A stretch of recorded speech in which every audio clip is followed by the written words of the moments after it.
dahil si Jesus ay namatay at muling binuhay. Sinabi ng Panginoon sa kanyang mga alagad noong siya ay muling nabuhay.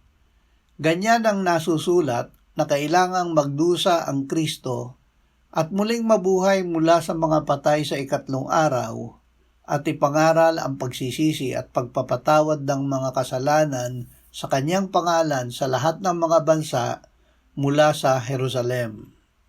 Tayong lahat ng